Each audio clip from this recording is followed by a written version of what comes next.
गुरुदेव भगवान की जय। प्यारे कृष्ण कन्हैया लाल की जय। मांडूक्य उपनिषद 9वें श्लोक से स्वप्न प्रवृत्तावपि त्वन्तश्चेतसा कल्पितं त्वशत्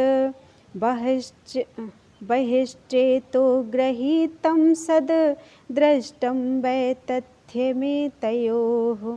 स्वप्नावस्था में भी चित्त के भीतर कल्पना किया हुआ पदार्थ असत और चित्त से बाहर इंद्रियों द्वारा ग्रहण किया हुआ पदार्थ सत जान पड़ता है, किंतु इन दोनों का ही मिथ्यात्व देखा गया है। स्वप्न की वृत्ति अर्थात स्वप्न स्थान में भी चित्त के भीतर मनोरथ से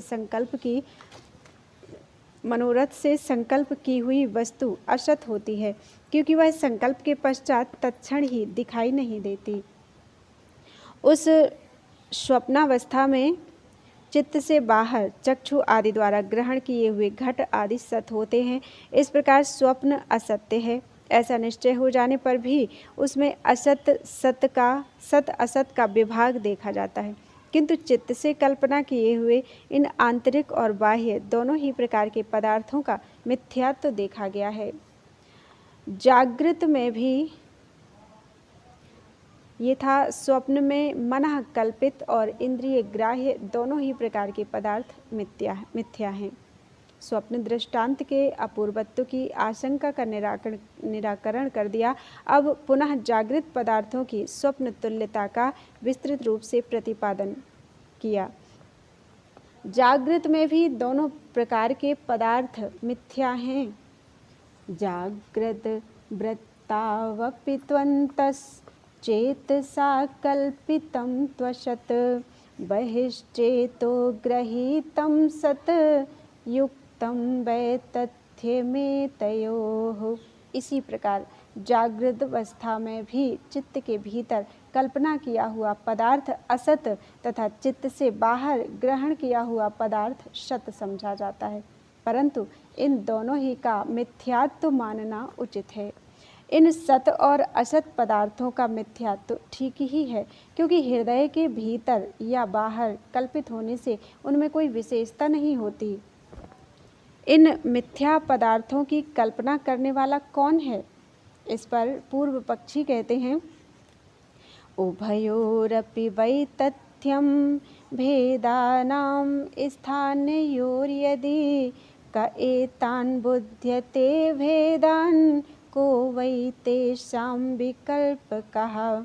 यदि जागृत और स्वप्न दोनों ही स्थानों के पदार्थों का मिथ्यात्व है, तो इन पदार्थों को जानता कौन है और कौन इनकी कल्पना करने वाला है?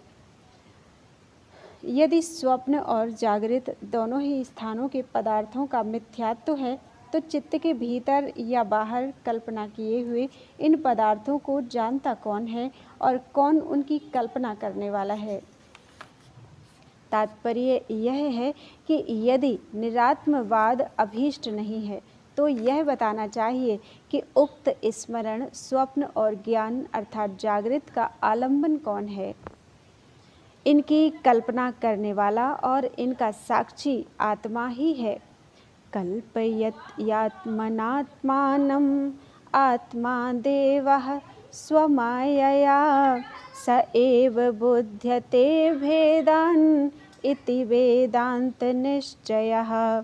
स्वयं प्रकाश आत्मा अपनी माया से स्वयं ही कल्पना करता है और वही सब भेदों को जानता है, यही वेदांत का निश्चय है।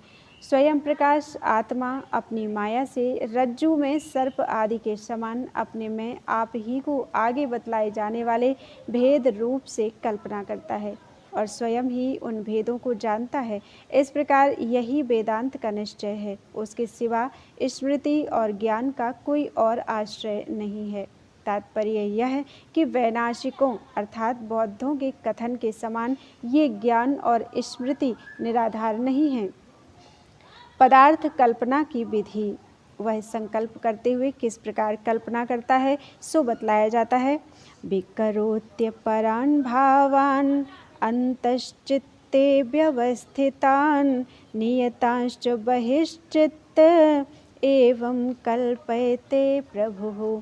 प्रभु आत्मा अपने अंतःकरण में वासना रूप से स्थित अन्य लौकिक भावों को नाना रूप करता है तथा बहिश्चित्त होकर पृथ्वी आदि नियत और अनियत पदार्थों की भी इसी प्रकार कल्पना करता है। वह चित्त के भीतर वासना रूप से स्थित अव्याकृत लौकिक भावों शब्दादि पदार्थों को तथा अन्य पृथ्वी आदि नियत और कल्पना काल में ही उत्पन्न होने वाले अनियत पदार्थों को बहिश्चित्त होकर एवं मनोरथादि रूप पदार्थों को अंतश्चित्त होकर विकृत करता है अर्थात नाना करता है। इस प्रकार प्रभु ईश्वर अर्थात आत्मा कल्पना करता है। आंतरिक और बाह्य दोनों प्रकार के पदार्थ मिथ्या हैं। स्वप्न के समान सब कुछ चित्त का ही कल्पना किया हुआ है।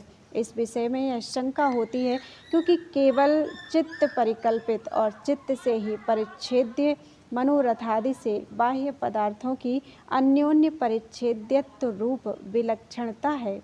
अतः स्वप्न के समान ये मिथ्या नहीं हो सकते। समाधान, यह शंका ठीक नहीं है क्योंकि चित्त काला ही ये अंतस्तु द्वय कालाश्च ये वही कल्पिता एव ते सर्वे विशेषो नान्य हेतु कहा। जो आंतरिक पदार्थ केवल कल्पना काल तक ही रहने वाले हैं और जो बाह्य पदार्थ द्विकालिक अर्थात अन्योन्य परिच्छेद्य हैं वे सभी कल्पित हैं। उनकी विशेषता का अर्थात आंतरिक पदार्थ असत्य हैं और बाह्य सत्य हैं। इस प्रकार की भेद कल्पना का कोई दूसरा कारण नहीं है।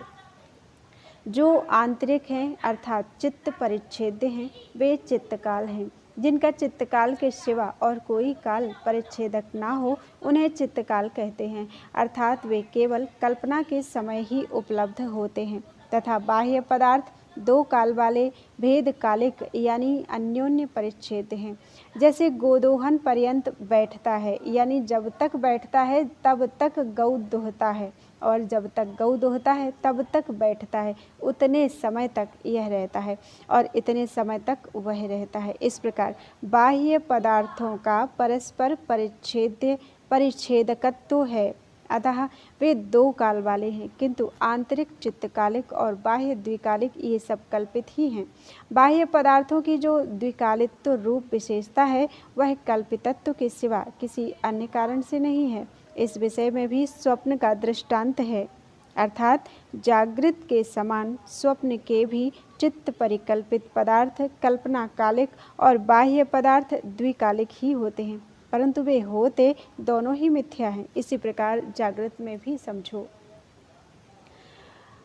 आंतरिक और बाह्य पदार्थों का भेद केवल इंद्रिय जनित है। अव्यक्ता एव यन्तस्तु स्फुटा एव च ये वही कल्पिता एव ते सर्वे विशेषत्वेन्द्रियांतरे। जो आंतरिक पदार्थ हैं वे अव्यक्त ही हैं और जो बाह्य हैं वे स्पष्ट प्रतीत होने वाले हैं किंतु वे सब हैं कल्पित ही। उनकी विशेषता तो केवल इंद्रियों के ही भेद में है। चित्त की वासना मात्र से अभिव्यक्त हुए पदार्थों का जो अंतःकरण में अव्यक्तत्व अस्फुटत्व और बाह्य चक्षु आदि अन्य इंद्रियों में जो उनका स्फुटत्व है वह विशेषता पदार्थों की सत्ता के कारण नहीं है क्योंकि ऐसा ही स्वप्न में भी देखा जाता है। तो फिर इसका क्या कारण है? यह इंद्रियों के भेद के ही कारण है। अतः सिद्ध हुआ कि स्वप्न के पदार्थों के समान जागृत कालीन पदार्थ भी कल्पित ही हैं। बोलो वृंदावन बिहारी लाल की जय। त्वदीयं वस्तु गोविंदम तुभ्यमेव समर्पितम्।